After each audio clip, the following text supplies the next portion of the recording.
बिस्मिल्लाहिर्रहमानिर्रहीम। अस्सलाम वालेकुम नाज़रीन, आप यूट्यूब चैनल देख रहे हैं। मैं इमरान खान हूँ। सबसे पहले हम बात करते हैं कल जो चारसद्दा में जलसा किया सुहेल अफरीदी ने, और उसकी वजह से ज़रूर एक प्रेशर आया पाकिस्तान की एस्टेब्लिशमेंट पे और हुकूमत पे। तो बड़े लंबे अरसे से ये कोशिश की जा रही थी कि खैबर पख्तूनख्वा में जो पाकिस्तान तहरीक-ए-इंसाफ की पाकिस्तान में वाहिद हुकूमत है, जिससे पाकिस्तान तहरीक-ए-इंसाफ को ये उम्मीद है कि इमरान खान साहब की रिहाई के लिए अगर कोई दबाव आएगा तो वो खैबर पख्तूनख्वा से आएगा। फिर पंजाब में जिस किस्म की हुकूमत बनाई गई, एक तो वो जाली फार्म 47 के ऊपर है, दूसरा पंजाब के अंदर जिस किस्म की फस्तायत है, जो अभी कुछ अर्सा पहले आपने देखा मुरीद के में हुआ, इससे पहले जो कुछ पाकिस्तान में पंजाब में ख़ास तौर पे लगातार होता रहा, चादर और चार दीवारी का तकद्दुस पामाल किया गया, हज़ारों गिरफ्तारियाँ होती रहती हैं, हर एहतजाज के इवेंट के ऊपर दहशतगर्दी के मुकदमात दर्ज होते हैं। ख़ास तौर पे जो गरीब लोग हैं, कमज़ोर लोग हैं, मिडिल क्लास के, उनके घरों का सामान तोड़ा जाता है ताकि वो सियासत से बाज रहें। जब भी रेड करते हैं तो बंदा पकड़ने से ज़्यादा तवज्जो इस बात पे होती है कि उनके घर को मुकम्मल तबाह कर दिया जाए ताकि ये लोग सियासत से बाज आ जाएं। और लोगों का जब माली नुकसान होता है वो बेचारे कई महीने पीछे चले जाते हैं, बाद औक़ात कई साल पीछे चले जाते हैं। बड़ी मुश्किलों से उन्होंने वो सामान बनाया हुआ होता है, और ये तोड़ने वाले भी बेचारे मिडिल क्लास के मुलाजमीन होते हैं। इन्हीं को इस्तेमाल किया जाता है गरीबों को गरीबों से लड़ा के। जो ताकतवर लोग हैं वो अपना इक़्तिदार बरकरार रखते हैं। तो खैबर पख्तूनख्वा से एक उम्मीद पाकिस्तान तहरीक-ए-इंसाफ को या इमरान खान साहब को है कि वहाँ से एक ज़ोरदार तरीके का ऐसा एहतजाज होगा या इस किस्म की सिचुएशन बनेगी कि फिर उसके बाद इंसाफ के रास्ते खुलेंगे। अब चारसद्दा में सुहेल अफरीदी साहब ने जो पहली एंट्री दी है, ये जलसे के मैंने तमाम मनाज़र निकाल कर देखे तो मुझे आइडिया हुआ कि ये वाकई एक बहुत बड़ा जलसा था। इसकी उम्मीद नहीं की जा रही थी कि लोग इतना ज़्यादा रिस्पॉन्ड करेंगे। मैं ये सोच रहा था, जब इनिशियली मैंने इसके विजुअल देखे, कुछ डिजिटल प्लेटफॉर्म्स जो एस्टेब्लिशमेंट ने लॉन्च किए, उन्होंने इसके ऊपर काफ़ी प्रोपेगेंडा भी किया कि जनाब कुछ भी नहीं है, वहाँ पे आवाम नहीं आई। और शुरू में ऐसा दिखाई दे रहा था, लेकिन उसके बाद जब लोग निकले और लोग वहाँ पहुँचे तो इसका मतलब यह है कि लोगों की उम्मीद टूटी नहीं है, बल्कि उन्हें एक नई उम्मीद लगी है। और अब एक नया एहतजाजी रद्द अमल शुरू होगा, एक नई मनसूबाबंदी शुरू होगी जो एक तहरीक की शक्ल इख्तियार कर सकती है आने वाले दिनों में। तहरीक-ए-इंसाफ का इस मरतबा जो एक हिकमत अमली होगी एहतजाज करने के लिए, या अगर इस्लामाबाद उनको जाना भी है तो वो डिफरेंट होगी, और वो आपको आने वाले दिनों में पता चलेगी। वो उसके ऊपर लगातार बातचीत कर रहे हैं, तमाम ऑप्शंस पे गौर कर रहे हैं। तहरीक-ए-लब्बैक से एक गलती हुई, और यही गलती पाकिस्तान तहरीक-ए-इंसाफ से भी कुछ हद तक हुई थी 26 नवंबर को।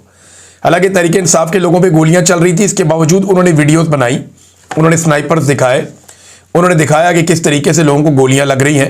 उन्होंने ज़ख्मियों की और जो शहीद होने वाले लोग हैं उनकी भी वीडियोस बनाई। लेकिन जब रात को लाइट चली गई तो उसके बाद फिर वो कुछ बना नहीं पाए, कुछ दिखा नहीं पाए।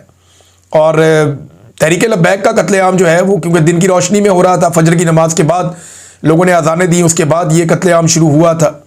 अब उसमें कितने लोग मारे गए, इसमें अलग अलग किस्म की सबकी अपनी राय है। कुछ लोग तो तादाद बहुत ज़्यादा बताते हैं, जो कम बताते हैं न्यूट्रल सोर्सेज वो भी इतनी कम नहीं बताते, वो भी दर्जनों की बात करते हैं। जबकि जो हुकूमत है वो चंद लाशों से ज़्यादा कोई मानती नहीं है। हुकूमत का अपना एक मौक़िफ़ होता है, वो हमेशा चीज़ों को डाउन करने की कोशिश करते हैं, चाहे वो किसी की भी हुकूमत हो। लेकिन एक मुरीद के में कुछ तो ऐसा हुआ जिसको छुपाने की लगातार कई दिनों से कोशिश की जा रही है, और उनकी क़यादत भी दिखाई नहीं दे रही। अब ये खतरे की घंटी है जो खैबर पख्तूनख्वा में बज गई है। देखिए, एक चीज़ मैं पाकिस्तान के हर पॉलिटिकल वर्कर को बताना चाहता हूं, चाहे उसका ताल्लुक किसी भी सियासी जमात से हो। आज का जो सबसे बड़ा हथियार है वो कैमरा है। अगर आपने कैमरे में किसी फुटेज को महफूज कर लिया है तो वो इतना बड़ा हथियार है कि वो बड़े से बड़े को काबू कर लेता है, और आज नहीं तो कल वो हथियार काम आता है। अब पीटीआई के जख्मी कारकुनान ने भी वीडियोज़ बना ली थी रात के उस पहर में, दिन के वक्त भी जब गोली चल रही थी तो उन्होंने वीडियोज़ बनाई थी। ये बात जिसे समझ आ गई वो आधी लड़ाई जीत जाता है। जिसे ये बात समझ आ गई कि कैमरा कितना बड़ा हथियार है, वो आधी लड़ाई जीत जाता है। टीएलपी के वहाँ से बहुत सारी वीडियोज़ आई, लेकिन बहुत सारी वीडियोज़ वो नहीं बना पाए, और अगर बनाई हैं तो वो अभी तक सामने नहीं आ रही। हो सकता है फ्यूचर में हम कुछ और चीज़ें देखें। अब सुहेल अफरीदी ने जो किया वहाँ पर चारसद्दा में, उससे खतरे की घंटी तो बजी है, और सुहेल अफरीदी को चलने नहीं दिया जाएगा। और मैं आपको एक चीज़ और बताऊँ, आई हेट टू से दिस, यानी मुझे ये कहते हुए बड़ा अफसोस हो रहा है, बड़ी तकलीफ हो रही है, लेकिन नेक्स्ट 2 महीनों में सुहेल अफरीदी साहब को अपनी सिक्योरिटी का बहुत ख्याल रखना चाहिए। और रखना पड़ेगा। पाकिस्तान में जो टॉप 5 लोग खतरे में हैं, जिनकी जान खतरे में है, उनमें एक सुहेल अफरीदी भी है। और मैं अगले 2 महीनों की अगर बात कर रहा हूं तो आप सब समझदार हैं, आप सबको आइडिया है कि अक्टूबर और नवंबर का महीना पाकिस्तान में बहुत डेडली होता है। अरशद शरीफ की शहादत अक्टूबर के महीने में हुई, इमरान खान साहब पे गोलियां नवंबर के बिल्कुल शुरू में चली, और ये वो वक्त होता है जब एक आर्मी चीफ की रिटायरमेंट आ रही होती है और नया आर्मी चीफ आने की कोशिश कर रहा होता है और पुराना आर्मी चीफ एक्सटेंशन लेने की कोशिश कर रहा होता है। इससे ज्यादा मैं कहना कुछ नहीं चाहता क्योंकि वो इल्जाम हो जाएगा, लेकिन मैं ये बता देता हूं कि सुहेल अफरीदी साहब की सिक्योरिटी का प्रॉपर बंदोबस्त आईजी खैबर पख्तूनख्वा को और उनके साथियों को करना चाहिए।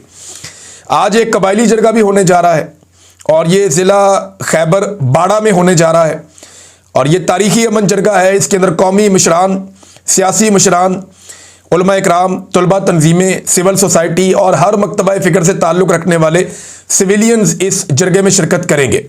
सुहेल अफरीदी साहब आज इस जरगे को लीड कर रहे हैं, वो भी जा रहे हैं इस जरगे के अंदर, और ये जरगे ही अमन के रास्ते को खोलेंगे। यहीं पे जो फैसले होंगे, देखिए इन जरगों में मेरे ख्याल में नफरत वाला सिलसिला खत्म होना चाहिए रियासत की जानिब से पहले, और फिर जो जरगे के अंदर कबायली लोग मौजूद हैं उनकी जानिब से बाद में। पहले रिस्पॉन्सिबिलिटी जो है वो रियासत की होती है, वो भी अपने अल्फाज के चुनाव में एहतियात करें, अपने इक़दामात में सबको एतमाद में लें, और दूसरी जानिब फिर जो अवाम है वो तो हमेशा से चलना चाहती है, हमेशा से पाकिस्तान को बेहतर देखना चाहती है, तो रास्ता निकल आएगा। लेकिन 3 चीज़ें बहुत ज़रूरी हैं पाकिस्तान में अमन कायम करने के लिए। आज मैं आपके सामने अपना एनालिसिस रख लेता हूं, और इन 3 चीज़ों से बाहर अमन नहीं आएगा। आपको अगर बलूचिस्तान में अमन लेकर आना है तो आपको 3 चीज़ें करनी पड़ेंगी। नंबर 1, सियासी हल इसका निकालना पड़ेगा। सियासी हल क्या होता है? मुलाकातें करें पॉलिटिकल लोगों से, आप ओनरशिप लें, सियासी लोग इसकी ओनरशिप आगे बढ़ के लें, और हौसला अफजाई करें उन सियासी लोगों की जो सियासत पे आगे बैठ के बात करना चाहते हैं, चाहे वो नौजवान है चाहे वो खवातीन है, उनका डायलॉग में शामिल करें।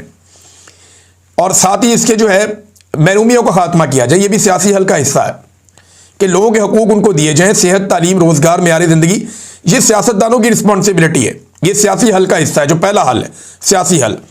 और इसी हल के अंदर बयानिए का तोड़ है ताकत के इस्तेमाल से नहीं, दलील के इस्तेमाल से। ताकत के इस्तेमाल से आप बयानिए का मुकाबला नहीं कर सकते, आपको दलील की बुनियाद पे बयानिए का मुकाबला करना है, और वो तभी होगा जब सियासी हल निकाला जाएगा, लोगों को उनके हुकूक दिए जाएंगे, तो फिर बयानिया जो है वो टूटना शुरू हो जाएगा। वो बयानिया आएगा जो रियासत का बयानिया होगा, लेकिन दलील के साथ, ताकत के साथ नहीं। तो पहला हल इसका जो है वो सियासी हल है, सबसे पहले ये काम करना पड़ेगा।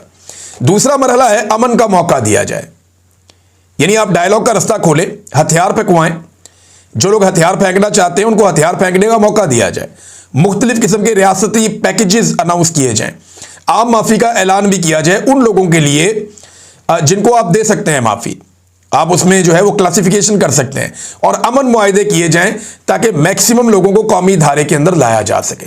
आज कच्चे के डाकुओं के साथ ये किया जा रहा है ना सिंध में, वो इसकी बहुत प्रमोशन भी कर रहे हैं, तो आपको ये करना होगा। पहला मरला इसका सियासी हल है, सियासतदानों को आगे आना पड़ेगा। दूसरा, अमन का मौका दिया जाए और मुआहदे किए जाएं, माफ़ी का ऐलान भी किया जाए, मुख्तलिफ पैकेजेस दिए जाएं, हथियार फेंकने का मौका दिया जाए लोगों को। और तीसरा जो हल होता है इसका, वो रियासत की ताकत का इस्तेमाल होता है, यानी कानून की अमलदारी आपने यकीनी बनानी होती है, और तमाम लोगों को जिनको गिरफ्तार करें उन्हें अदालतों में पेश करें और अदालतों के जरिए से उनको सजाएं दिलवाएं। आप यकीन करें बलूचिस्तान में ये फॉर्मूला आप लेकर चलें, चंद सालों में वहां पे अमन आ जाएगा, जो कई दहाइयों में नहीं आ पाया। अगर आप रातों रात करना चाहते हैं तो नहीं होगा। अब पाकिस्तान में हमारी प्रॉब्लम यह है कि क्योंकि फैसले ज्यादातर एस्टेब्लिशमेंट के वो लोग करते हैं जो मिलिट्री एस्टेब्लिशमेंट का हिस्सा है, तो वो ताकत का इस्तेमाल करते हैं सिर्फ, यानी पहली दोनों चीजें छोड़ देते हैं, बातचीत छोड़ देते हैं, अमन का मौका छोड़ देते हैं, सियासी हल छोड़ देते हैं, वो सीधा आते हैं ताकत के इस्तेमाल पे। तो जब भी आप ताकत का इस्तेमाल करते हैं आपका बयानिया कमजोर हो जाता है, आप जबरी तौर पे इंसानों को लापता करते हैं, आपका बयानिया बिल्कुल ही खत्म हो जाता है। फिर जो ताज़ा खून है वो उनकी तहरीक को मिलता है, जो लोग पाकिस्तान के खिलाफ या जो लोग दहशतगर्दी के रास्ते पे चल पड़ते हैं उन्हें ताज़ा खून मिलता है। तो उन्हें ताज़ा खून ना मिले उसके लिए ज़रूरी है कि रियासत सियासी हल तलाश करे और रास्ता निकाल कर दे, दीवार के साथ किसी को ना लगाए। इसके बावजूद जो लोग पाकिस्तान में दहशतगर्दी करते हैं उनके साथ सख्त तरीन कार्रवाई की जाए तो रियासत पूरी और अवाम भी साथ खड़ी हो जाएगी। कबायली इलाकों का प्रॉब्लम जो है खैबर पख्तूनख्वा का, वो मुख्तलिफ है, वो अफगानिस्तान के साथ इंटरलिंक्ड है। अब अफगानिस्तान के अंदर भी दहशतगर्दी के वाकयात होते हैं, पाकिस्तान के अंदर भी होते हैं, दोनों ममालिक इन मसाइल से उलझ रहे हैं। अब दोनों ममालिक को यह चाहिए कि मिलकर बैठें और इसका हल तलाश करें, और दोनों ममालिक एक दूसरे को एतमाद मिले। ये एतमाद इतना ज्यादा होना चाहिए कि पाकिस्तान अफगानिस्तान को कहे कि आपकी सरजमीन से फलां फलां जगह पे प्रॉब्लम है, वहां पे अफगानी अटैक करें, अफगानी फोर्सेस जो है वो वहां पे जाएं और जाकर वहां पे अमन कायम करने की कोशिश करेंगे। पाकिस्तान के अंदर जाके कोई दखलंदाजी नहीं करेगा। इसी तरह जो अफगानिस्तान के प्रॉब्लम है पाकिस्तान के अंदर, तो पाकिस्तानी फोर्सेस उन प्रॉब्लम्स को दूर करें। ना तो अफगानिस्तान में कोई अच्छे दहशतगर्द होने चाहिए जो उनको लगे कि ये सिर्फ पाकिस्तान को मारते हैं, ना पाकिस्तान में कोई ऐसे गुट तालिबान होने चाहिए जो उनको लगे कि ये पाकिस्तान को कुछ नहीं कहते लेकिन अफगानिस्तान में हमारे काम आते हैं। तो हमें इससे निकलना पड़ेगा, पाकिस्तान को और अफगानिस्तान को और मकामी कबाइल को साथ मिला के, जरगे बैठा के, सबको एतमाद में लेकर फिर जब आप ताकत का इस्तेमाल करेंगे तो आप उसका असर देखिएगा 10 गुना ज्यादा होगा। तो बातचीत के जरिए से आगे बढ़ें। जो सियासी लोग हैं या जो मुशरान हैं उनको मौका दें, इस तरीके से पाकिस्तान में अमन आएगा। सिर्फ ताकत के इस्तेमाल से, अब ताकत का इस्तेमाल करते जाएंगे। अमेरिका ने 20 साल अफगानिस्तान में ताकत का अंधा इस्तेमाल किया और जब वो गया तो वो वहीं पे खड़ा है, सारा कुछ, कोई फर्क ही नहीं पड़ा। अब ताकत के अंधे इस्तेमाल से इंसानों को कुचल सकते हैं, उनके नजरिए को नहीं कुचल सकते। वो कल को और पैदा हो जाएंगे, 10 साल बाद, 5 साल बाद फिर खड़े हो जाएंगे, फिर आपके सामने फिर लड़ेंगे, एक नई फसल तैयार होकर आ जाएगी।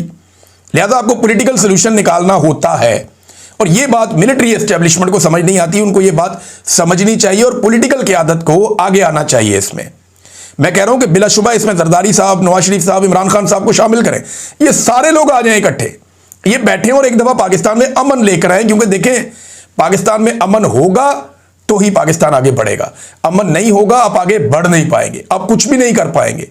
सारी पॉलिटिकल क़यादत को मिलकर मिलिट्री एस्टेब्लिशमेंट को यह समझाना चाहिए कि ताकत मसाइल का हल नहीं है, बस कर दें। अब सियासी तौर पे चीजों का हल निकाला जाए। ये मुझे जाती तौर पे नहीं लगता, ये जितनी स्टडीज आप करेंगे दुनिया की जंगों को या इस तरह के हालात को, आपको एंड ऑफ द डे यही करना पड़ेगा। इसके अलावा दूसरा हल कोई नहीं है। हमारे कुछ दोस्त हैं वो कहते हैं कि खाली ताकत से भी आप कुचल सकते हैं, जैसे कि टीएलपी के मामले में हुआ। मेरे बड़े अच्छे दोस्त हैं, मैं चलो यहां नाम नहीं लेता, लेकिन वो इस बात के कायल है कि इनको कुचल दिया जाए ताकत के साथ। और वो बड़े दलेर लोग हैं, बड़े नरम दिल भी हैं, हमेशा उन्होंने मजलूमों के लिए आवाज उठाई। मैं उन तमाम लोगों को जो इस वक्त टीएलपी को मुकम्मल तौर पे कुचलने की बात कर रहे हैं कि ताकत के इस्तेमाल से बंदे मार दिए तो कोई बात नहीं, खैर है, वो इसको कह रहे हैं ठीक है। कत्लेआम की खबरों को भी वो कहते हैं को खातर में नहीं लाते। मेरा ये मानना है कि वो लोग बहुत अच्छे हैं, हमेशा उन्होंने मजलूमों का साथ दिया, हमेशा पिसे हुए तबकात के लिए आवाज उठाई, और उस दौर में टीएलपी के खिलाफ बोलते रहे जब किसी की बोलने की जरूरत भी नहीं थी। ये बात भी सच है। टीएलपी के ऊपर जब एस्टेब्लिशमेंट का हाथ था, जब उनकी मनमानी चल रही थी, उस वक्त बोलने की हिम्मत कर रहे थे वो लोग, ये भी मानना पड़ेगा। लेकिन आज जिस तरीके से इसको क्रश किया गया ना, ये तरीकाकार गलत है। इस तरीके से फिर बलोचों को भी क्रश किया जाएगा, कबाइलियों को भी क्रश किया जाएगा, तो उसको भी क्या हमायत दी जाएगी? क्योंकि जैसे आप कुछ लोग खतरा समझते हैं या फितना समझते हैं टीएलपी को, इसी तरह कुछ लोग बलोचों को भी फितना समझते हैं, कुछ लोग जो है वो कबाइलियों को भी फितना समझते हैं, कुछ लोग जो है वो पाकिस्तान तरीके इंसाफ को भी फितना समझते हैं। तो हर फितने को अपनी अपनी डेफिनेशन है सबकी। तो कानून इसीलिए बनता है कि हर एक को कानून के कटहरे में लाया जाए। तो मेरी ये सदा है सबसे कि अगर आप कानून के जरिए से इनको खत्म करेंगे तो यकीन करें ये कमजोर भी हो जाएंगे, खत्म भी हो जाएंगे, इनका रास्ता भी ठीक हो जाएगा। लेकिन अगर ताकत के बलबूते पे करेंगे तो कल एक नई फौज खड़ी हो जाएगी जिसका मुकाबला करना आपके लिए मुसीबत बन जाएगी। ताकत के इस्तेमाल से चीजें मजीद खराब होती हैं, ठीक नहीं होती। नादरीन, अब कुछ बैनुल-अक़वामी खबरें हैं मेरे पास, मैं आपके साथ शेयर कर देता हूं। सबसे पहले इसराइल के लिए हालात किस नहज पे जा रहे हैं, ये बहुत इंपॉर्टेंट है। इसको ज़रा डीपली मैंने स्टडी किया चीज़ों को, और बहुत सारे आर्टिकल्स और बहुत सारी बैनुल-अक़वामी चीज़ें पढ़ने के बाद अब मैं आपके सामने एक मंजरनामा पेश करने जा रहा हूं, और मेरी दानिश में यही चीज़ें इस वक्त हो रही हैं। देखिए, अगर मुसलमान मुल्कों के साथ शर्म शेख में एक अमन मुआहदा ना होता और अमेरिका मुसलमान मुल्कों को इसराइल के साथ एक अमन मुआहदे पे कायल ना करता, तो याद रखें मगरबी ममालिक का दबाव इसराइल पे बहुत ज़्यादा बढ़ता जा रहा था, और मगरबी ममालिक के अंदर उनकी आवाम की जानिब से दबाव बहुत तेज़ी से बढ़ रहा था। अब इसमें ना एक तरह से आप देखें अमेरिका ने इसराइल को रेस्क्यू किया, लेकिन साथ ही मुसलमान मुल्कों को भी एक उम्मीद मिली है कि फ़लस्तीनियों का जो मुस्तकबिल है वो महफूज हो जाएगा। मगर इस सारे अमल को हमास के खात्मे से अमेरिका ने मशरूत किया है, और ये इसराइल की ख्वाहिश है कि जी हमास को ख़त्म किया जाए। और एक और चीज ये की गई कि मुस्तकिल अमन के लिए इस्लामी ममालिक के फौजी दस्तों की तैनाती का एक फॉर्मूला सामने आता है। अब इसमें जो है वो इसराइल कहता है कि हमें तुर्की की फौजें यहां पे नहीं चाहिए, बाकी ममालिक की फौजें। वो एक बात पे आप गौर कीजिएगा ना कि हमास अगर खत्म हो जाती है वहां से या गैर मुसल्ला हो जाती है और वहां पे फलस्तीनियों की एक टेक्नोक्रेट हुकूमत बन जाती है और बाद में मुसलमान मुल्कों के फौजी दस्ते वहां पे पहुंच जाते हैं, तो अगर इसराइल ने कहीं पे कोई हमला किया या कुछ किया और मुसलमान मुल्कों की फौज का कोई नुकसान हुआ, तो यह भी इसराइल के लिए एक बड़ा मुश्किल तरीन सूरत पैदा कर देने वाला वाकया होगा। यानी ये इतना आसान नहीं होगा। पाकिस्तानी फौजी वहां पे होंगे, इंडोनेशिया के होंगे, बाकी ममालिक के होंगे। अगर कोई नुकसान आएगा तो इन ममालिक के अंदर बहुत ज्यादा अवामी दबाव बढ़ जाएगा और ये लड़ाई फैलने का खतरा हो जाएगा। ये जितना इसराइल को सूट करेगा ना, ये उतना ही बड़ा खतरा भी उसके लिए वहां पे मशरिक़ वस्ता में मौजूद रहेगा। हाँ, एक बात जरूर है कि जो मुसल्लह जद्दोजहद कर रही है हमास, उसका खात्मा हो जाएगा जब वहां पे कोई मुसलमान मुल्कों की अफवाज पहुंचेंगी। उसके बाद जो फलस्तीनियों की जानिब से एक मुसल्लह जद्दोजहद का एक सिलसिला जारी है, शायद वो सिलसिला कायम ना रह पाए। अच्छा, एक और चीज है जिसकी ट्रंप ने कोई यकीन दहानी नहीं करवाई, ना ही टेबल के ऊपर ना ऑन ग्राउंड कोई इस किस्म की यकीन दहानी नहीं है कि फलस्तीनी रियासत को तस्लीम किया जाएगा, और अगर तस्लीम किया जाएगा तो फलस्तीनी रियासत के खदोखाल क्या होंगे। देखिए, जो फलस्तीनियों की ख्वाहिश है या जो अरब ममालिक बात करते हैं, वो बात करते हैं 1967 से पुरानी पोजीशन की, जो अक़वाम मुत्तहिदा में भी बात रखी जाती है कि जनाब वेस्ट बैंक जो है वो फलस्तीनियों का है, गाज़ा जो है वो पूरा फलस्तीनियों का है, यरूशलेम जो है वो इसका कैपिटल है, और गोलान हाइट्स जो है वो इसराइल की मलकियत नहीं है। अब अगर इस बात के ऊपर आ जाते हैं तो ये मुसलमान मुल्कों की एक बड़ी कामयाबी हो सकती है। लेकिन ग्राउंड पे या टेबल पे फिलहाल कोई फलस्तीनी रियासत हमें दिखाई नहीं दे रही, ना ही इसका कोई खाका दिया गया है। अमेरिका या अमेरिकी हुक्मरानों का हमेशा झुकाव, ये तारीख साबित करती है कि इसराइल की जानिब ही रहा है और वो चाहते हैं कि तनाज़ा ख़त्म हो जाए, और इसके लिए उन्हें खित्ते के ममालिक को भी राज़ी करना पड़ेगा। तो अगर अरब ममालिक को राज़ी करना है या मुसलमान ममालिक को राज़ी करना है तो उन्हें कम से कम एक फ़लस्तीनी रियासत कायम करनी पड़ेगी। अब ये रियासत किस नौइयत की होगी, ये है वो नेगोशिएशन जो आने वाले दिनों में हो सकती है। लेकिन फ़िलहाल अब तक जितने भी अमन मुआहदे हुए या जितनी बार भी अमन लाने की कोशिश की गई, इसराइल की बमबारी ने उन तमाम कोशिशों को आज तक नाकाम किया है, और हमेशा कोई ना कोई जेनोसाइड, नस्लकुशी का अमल शुरू हो जाता है, जिसकी वजह से मगरबी ममालिक में और मुसलमान ममालिक में एक रद्द अमल आता है, और उस रद्द अमल के बाद चीज़ें बहुत पीछे चली जाती हैं। अगर तो इस खित्ते के अंदर अमन लेकर आना है तो एक आज़ाद और खुद मुख्तार फ़लस्तीनी रियासत कायम करनी पड़ेगी, जिसका दारुल हुकूमत यरूशलेम हो। ये मुसलमान मुल्कों का एक मौक़िफ़ है, लेकिन अभी तक ये टेबल पे नहीं है। अब्राहम अकॉर्ड जो है उसमें भी ये नहीं है। अगर अब्राहम अकॉर्ड के अंदर ये चीज़ें शामिल हो जाएं तो फिर शायद खित्ते में मुस्तकिल अमन आने का कोई रास्ता खुल जाए। एक नादरीन फटा पड़ गया है डोनाल्ड ट्रंप और प्यूटन के बीच में। इन दोनों की एक मुलाकात होने जा रही थी। हंगरी का दारुल हुकूमत है बुदापेस्ट। ये बड़ा इंपॉर्टेंट एरिया है और इसके साथ यूक्रेन लगता है और फिर आगे रशिया है। तो ये एक बीच का मुकाम है जहां अमरीकी सदर ने आना था डोनाल्ड ट्रंप ने, और रशियन सदर ने आना था प्यूटन ने। इन दोनों की यहां पे मुलाकात होनी थी, लेकिन ये मुलाकात अचानक मनसूख हो गई।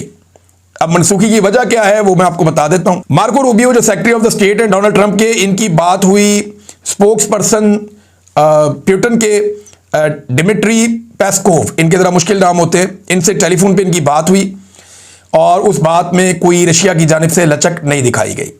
अमेरिका दबाव डाल रहा था और अमेरिका ने यह भी कहा था कि ये टॉम हाक मिसाइल्स जो हैं, जो लॉन्ग रेंज मिसाइल हैं, वो देगा यूक्रेन को इस्तेमाल करने के लिए रशिया के खिलाफ।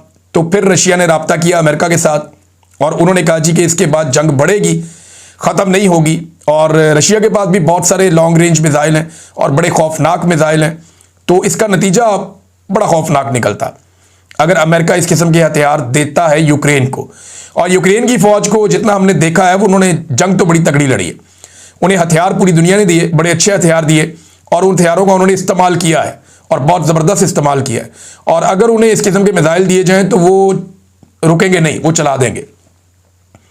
चलाना तो एक्चुअली अमेरिकन ही है, लेकिन खाते में पड़ जाएगा यूक्रेन के, तो वो ये चलाने में कोई उनको प्रॉब्लम नहीं होगी। लेकिन दूसरी तरफ से रशिया के पास बहुत खौफनाक हथियार है। अगर वो भी अपने हथियार इस्तेमाल करता है, दुनिया की दूसरी सबसे तगड़ी उनकी फौज है, नेटो के मुकाबले में सबसे बड़ा चैलेंज है रशिया, और अगर वो अपने हथियार मैदान में ले आता है तो फिर ये जंग बहुत फैल सकती है। लिहाजा इन दोनों लोगों ने आपस में बातचीत की, रशिया ने कोई लचक नहीं दिखाई। उसके बाद ट्रंप ने कुछ और पाबंदियां लगा दी तेल बेचने के हवाले से रशिया पे, क्योंकि उसकी इकोनॉमी का एक बड़ा इन्हिसार तेल और गैस के ज़खायर के ऊपर है।